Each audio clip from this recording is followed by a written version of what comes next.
Alright, rotating camera mounts. I honestly never thought I'd be reviewing so many of these in a span of a few months. And honestly, I'm running out of ways to introduce these videos. So, in this video, let's check out SmallRig's second try on rotating camera mounts.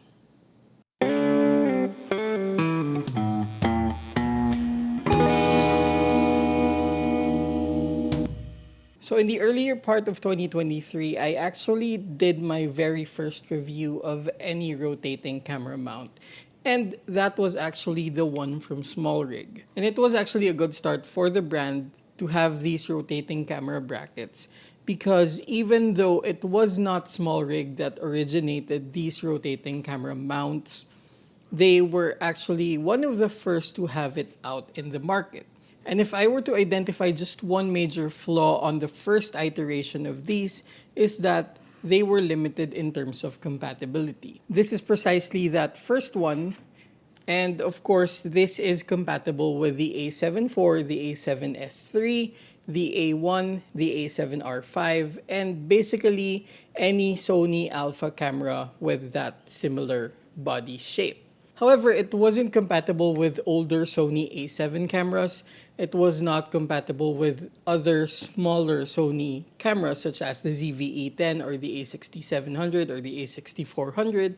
And basically, that was the biggest limitation. Aside from that, for what it was made, it actually did what it had to, which was, of course, keep it convenient for any photographer who was using it. So it was very easy to rotate the camera, and again, it was a really good start. Now, as a bit of a recap, basically what we have here is a rotation axis of just 90 degrees.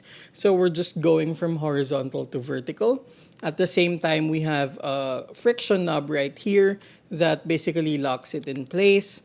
And we also have a lens release button right here.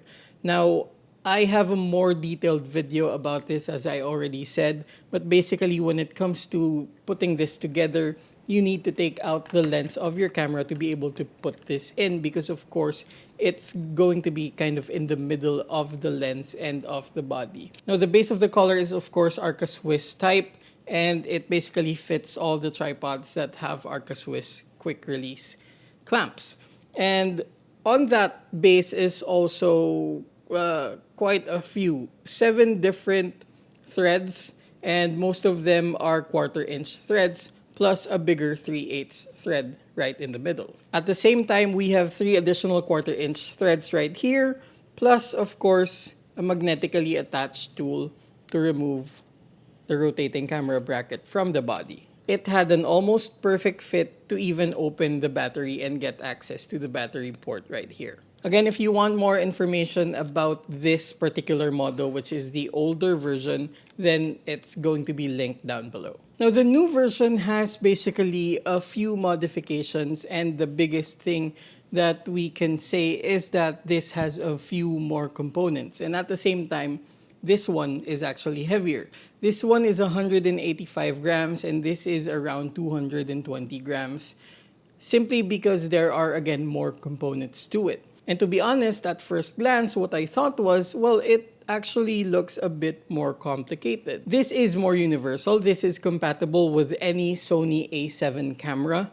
And at the same time, it is compatible also with smaller cameras. Basically anything that takes in the Sony E mount. This can also fit the A9 cameras and even the FX series cameras. Now, why do I say that it's a bit more complex and it has more components? Well, basically I had to cut and tear it down just to be able to show you what I mean by that.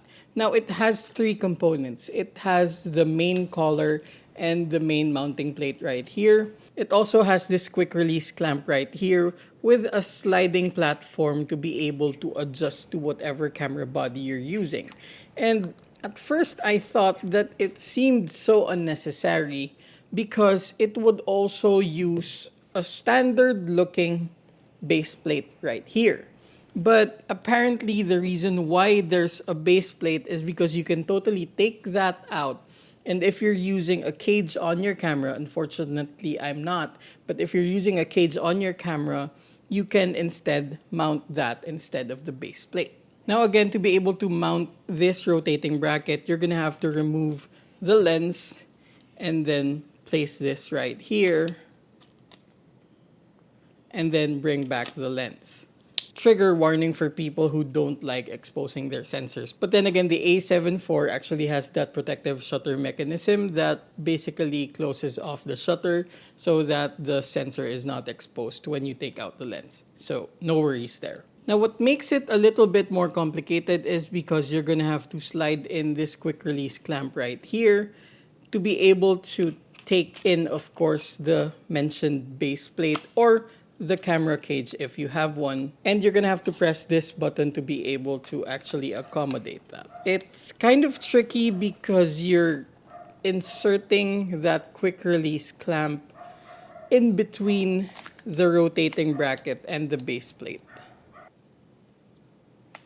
And once you're able to align the connecting plate of the rotating bracket to the sliding plate of the quick release clamp, and I'm really struggling with my vocabulary right here, and then that's when you get this hex tool to be able to connect them together. Now honestly, that was a bit of a struggle to align them, but once you have done that, then you can finally lock it in place. And what I noticed is that once you've locked it in place, you're actually gonna have these two levers right here to be a bit more protruding than the unlocked position. Now that's something to consider simply because that is protruding, and when you put this inside your bag or you're moving it around, it might actually hook something or basically scratch something in your bag as well. I don't consider it a flaw, but I do think it's something that we should consider. Now once you've actually put it together, well, basically it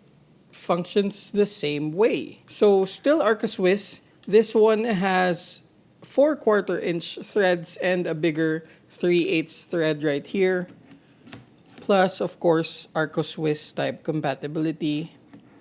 And you slide that in. It's a little bit bigger, so you have to slide that in instead of just placing it between the gaps of the quick release clamp. But again, that would vary depending on the tripod you're using. And it has, if you notice, this one has a knob. This one has just a lever right here that you can easily switch to unlock the camera. And once you're done with that, then it basically functions pretty much the same way. When it comes to the range of motion, it's still the same way, horizontal to vertical, and that's it. Nothing further than 90 degrees. Now, functionally, when it comes to the implications, you're gonna have to make a few choices. Of course, if you're not using a Sony a7 IV, a7S III, a7R5, a7R4, then you're gonna have to stick with this one. So anything older than an a7R4, at the same time, any smaller camera bodies, ZV-E10, a6400, a6700, FX30, FX3, and also the A9, you stick with this. But if you are using an a7 IV, a7S III, again, that kind of camera body, then you have a choice between the two. And if you're in that situation and you don't have any other cameras to use these on, then I think this is still the better option just because it's simpler. If you're not using any cage, if you're not switching from one camera to another, or if you have multiple cameras but all of them are within that line, fall within everything that I just mentioned, then this is still the simpler option. Except if you're using a cage, because again, this mount is compatible with some of SmallRig's cages, and I will link it down below so you can check it out for compatibility. Now, SmallRig actually also sent over the rotating camera mount for the A7C II and the A7CR cameras. And I did not open this because I do not have those cameras. But basically, it also has the front part right here. But if you're gonna get this, you also need to get the base camera plate for the A7C II or the A7CR. So that's something to consider. But again, between these two, I wouldn't say that one is better than the other. This one is simpler, which means that it's actually easier to use. And if all you really need is a rotating bracket for your camera and your camera is compatible with it, then this is the simplest option among the line of SmallRig. However, again, if you're using any other Sony camera aside from what I mentioned that are compatible for this one, then this is your only option. At the same time, if you have any Sony camera, any Sony E-mount camera, and you're using a cage, then this is what you need. This is simpler, this is lighter, but limited when it comes to compatibility. And this one is more universal. This one is also compatible with a cage, but this is more complex to put together and also heavier. And there we go. This is basically number 7 of all the rotating camera mounts that I've reviewed.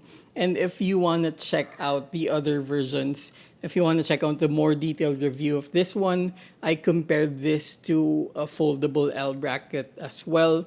Or if you want to check out the other options that you have, then you can definitely check out those videos on my channel. Now, if you're new to the channel, of course, my name is Nicco Valenzuela. I am a landscape and architectural photographer, and I do a lot of videos reviewing gear, including all these camera mounts again. So if you're into that and if you want to see more of my content, then click that notification bell and hit that subscribe button. In any case, thank you for watching.